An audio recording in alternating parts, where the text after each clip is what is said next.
What's up, YouTube? Merry Christmas. Hope you're all having a great day. Happy holidays, whatever it might be you're celebrating. And yeah, this is the APALLAH Show, and thank you for watching/listening, and subscribe for more. Alright, today we're going to be talking about story games, okay? Now the reason I was kind of thinking about talking about this is because of a couple things, right? So, I've been kind of grinding, COD and Fortnite, stuff like that. And while doing that, I was kind of like, I need like a good story game. Like I need something to play that's a solid story, open world fun, whatever it is. So as you can see, I started playing Assassin's Creed Origins. Assassin's Creed Origins, I beat it. It was fun. I'm about to finish all the DLC now. It was cool. And I'm sitting there, and I'm like, this is the most like stress-free gaming experience I've ever had, even though I'm playing on the hardest difficulty. And I think what it is, and this is something that we just need to, everybody should be practicing, is kind of mixing up your games, right? Because, for example, okay, when I get big into COD or Fortnite or any of those games, and I start getting heated, like it gets bad, right? I'm like, oh my god, I'm gonna break my controller. I'm gonna snap it in half, like stuff like that. But when I'm like, all right, let me chill, let me play a story game, let me play Assassin's Creed, let me play Dark Souls, games where it's like just me against an AI and not against an actual person. That's when I can kind of be like, okay, let me chill, let me relax. It's no big deal, right? And I think that not only because of that we should have stories, but I also wanted to bring in something else, right? Video games are an art. Okay? Now some of you are probably like, no they're not, they're video games, like you just sit there and play them, whatever. And here's why I believe it's an art, okay? Some of the best stories ever told are in gaming, okay? You've got, go look at Red Dead Redemption. One of the greatest and saddest stories you'll ever hear is in a video game. And it poses such a dilemma for you in that story, because they're like, okay, here's this cowboy, he did all this terrible things, but based on your decisions, he became a better person or became a worser person, and you at the end get to decide, does this guy deserve redemption? And it's like, okay, well maybe he did, maybe he didn't. But then in both games they kind of have their chances to redeem themselves kind of taken away, right? Like for example, in the first game, your family gets away, but you still get killed. And then your son still becomes a murderer, like stuff like that. Like, those pose such philosophical dilemmas as, even though these people have killed so many people, an unbelievable amount, right? Do they deserve a second chance? Do people who do that type of thing, that want to turn their life around, do they deserve a second chance? Do they deserve to be redeemed, right? And I think questions like that are really strong and can only be answered in a game, because only in a game are you going to be spending tons of hours with these people. Now you could say it's in a TV show as well, but a TV show's got to have a lot more than gaming does, right? Gaming, it's got that story, but then it's also got the gameplay where you're literally taking control of this person, and you're kind of understanding like where they're coming from as you watch their character grow. And I think that that's like one of the biggest things about gaming. And that's why, like, if you go look at The Last of Us, right?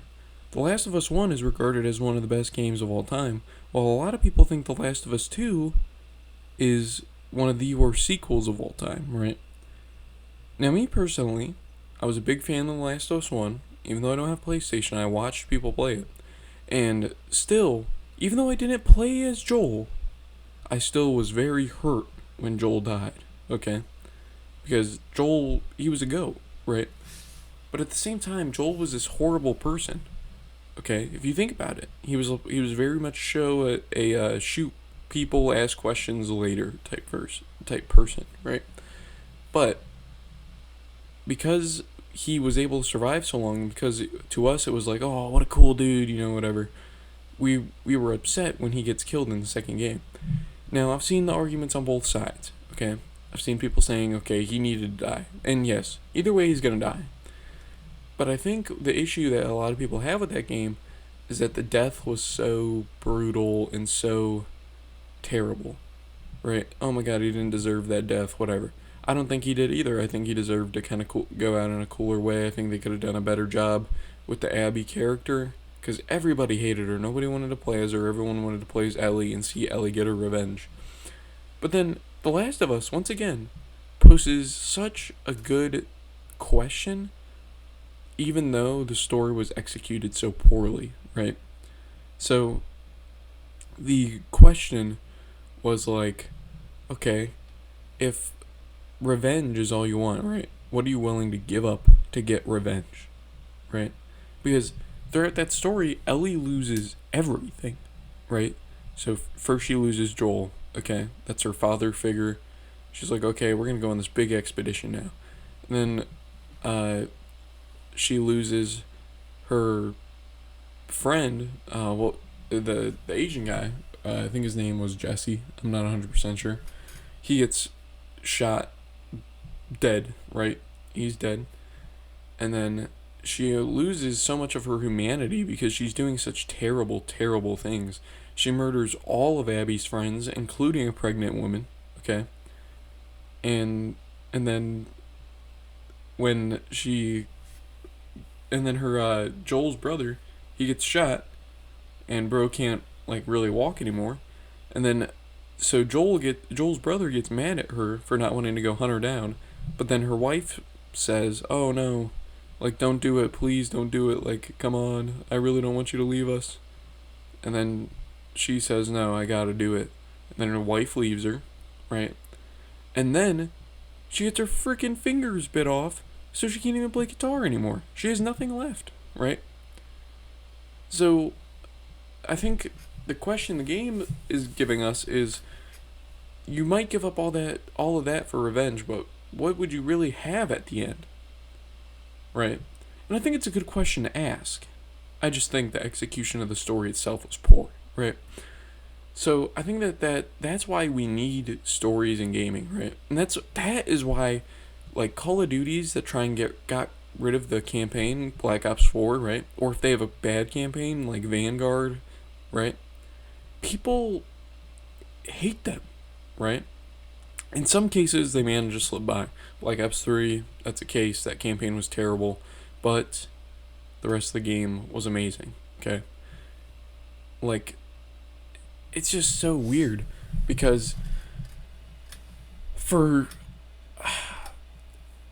whatever reason, these stories that are essentially just movies taking place in a video game, that's what they are, they hit better than stories in a movie or a TV show hit. And that's because, in my opinion, it's because you build a relationship with the characters. Right? And it's something as simple as just playing as that person, right? So, in my opinion, it's I think stories are one of the biggest things in gaming, alright? Games started off with story before multiplayer, and there's a reason that the stories are so iconic. There's a reason why everybody can tell you Mario goes, and he's going against Bowser because he keeps taking Princess Peach, right? Happens every game. That's the story, boom. Okay, cool. The multiplayer in games can be so hit or miss, but a good story will always be appreciated regardless if the gameplay is really that person's style, right? I thought Halo Wars had a good story, but I'll tell you what, I do not play strategy games like that, right? I think Halo Wars is one of the best stories in the series, right? It clears Halo 5, it clears Halo 4 in my opinion. So I think it has one of the best stories in the whole franchise. But I would never play a strategy game. I'm just not a big strategy fan. It's simple as that. But to experience a Halo Wars story, I will play a strategy game, Like, I think what gaming companies need to do is keep creating these good stories. God of War, okay. I've played God of War 3. I liked it. I liked the fixed camera angles, even though they were a little bit janky, right? Sometimes they were a little janky. But overall, I liked the angles and stuff like that, let you see the whole room. And then when the new God of War came out, I didn't have a PS4 or PS5, and I didn't really have any friends that played it. And it's this third person over the shoulder angle. I'm like, that doesn't make any sense. Well, I've been playing God of War Ragnarok on my friend's PS5 now, and it's almost convinced me to buy a PS5, even though I'm like, oh no, it's just one game. Don't do it. It's just one game. It's just one franchise. Don't do it. Like, because I'm sitting there and I'm like, this is a phenomenal story, one, and two, the gameplay is actually decent, even though I thought it was going to be bad. However, my issue with Sony games is like, oh, every single one is over the shoulder angle, so I'm like, whatever. But, like, we keep getting these games with interesting and good stories, and they last quite a bit. People might try and be like, oh, well, multiplayer games are going to be around longer. Well, yeah, but multiplayer games are very heavily dependent on keeping a player base. Your Call of Duties are going to be around forever because everyone's going to buy Call of Duty. Everybody buys Call of Duty. People that play it twice a year will buy Call of Duty, right? People that play it every day are going to buy Call of Duty. But a story game is like, you don't have to just experience it once. You can experience it on an easy difficulty, come back, play it on a hard difficulty. You can buy the DLCs once they come out, like stuff like that. And in my opinion, story games are more user-friendly.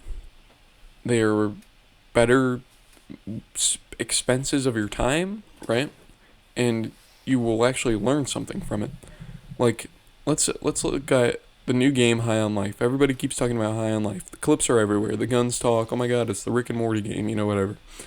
That game is going to keep being successful even after so many people have beat the story because they did a good job writing their characters, right? It's the Rick and Morty people, so it's all Rick and Morty people. That's all it is.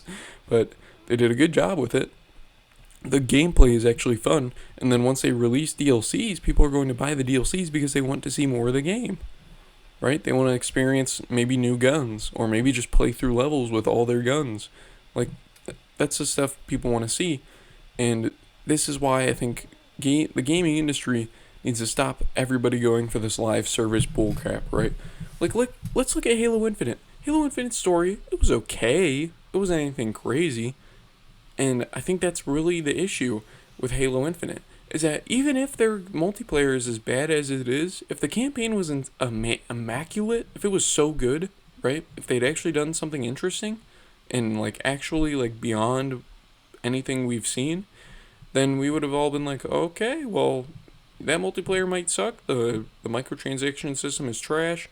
Your battle pass system is trash. Your leveling system is trash. But the campaign's actually pretty good, right? But unfortunately, it's like mediocre at best. Well, it's above mediocre, right? You know what I'm saying? Like maybe like a 7 out of 10. Like it's okay, nothing too crazy. But like look at Halo Reach for example, right? Same series, Halo Reach. That campaign is one of the best campaigns you will ever play in your life. One of the best stories you'll ever play in your life, right? Because that's your character, that's your Spartan going through all this. Even though it's just Noble Six, right? He's in the lore, he's just one guy. But when you're playing the game, it's you, right? And you go through this whole game, you go through this whole fight on this planet to try and save it, and it's all worth nothing. And then the story about sacrifice, it's a story about brotherhood in a squad. It's a story about people willing to give up their lives for something better than themselves, right? It's a great story. It's done well. And what's crazy is that Halo Reach is hated on and considered to be one of the worst multiplayers, right? Even though I think that's a lot of hatred to give a game, right? Some people are really that extreme. I think given that we've had it like Halo 4 and Halo Infinite, that Halo Reach really it's a much better multiplayer than people think it is. But like that story in that game was so good, and that's what we need more of, right? Even if you're gonna be like Overwatch and give us these dog water microtransaction systems, that's fine, okay? Yeah, it's fine. Just make sure you're putting actual effort in at least some part of your game, dude. Right? Not to say that the microtransaction system is actually fine. It's actually terrible. People need to stop doing that, and they just need to focus on making a good game. So if you're going to take anything away from this Christmas episode, it's that people need to put more effort into their games, right? Now, I'm not a game designer. I'm sure it's really hard to do that. But at the same time, come on, this is what you get paid to do. Thank you all for listening. Thank you all for watching, whatever it is you're doing. I appreciate you. Happy holidays. Me, I had a great Christmas so far. And, yeah. Tune in at 4 o'clock for the APALLAH Christmas special, first ever. It's got Fortnite, Overwatch, and Call of Duty all into one video. It was fun. It was fun to make, fun to edit. And, yeah, I hope you guys enjoy. I'm APALLAH. Happy holidays, and I'll see you guys in the next video.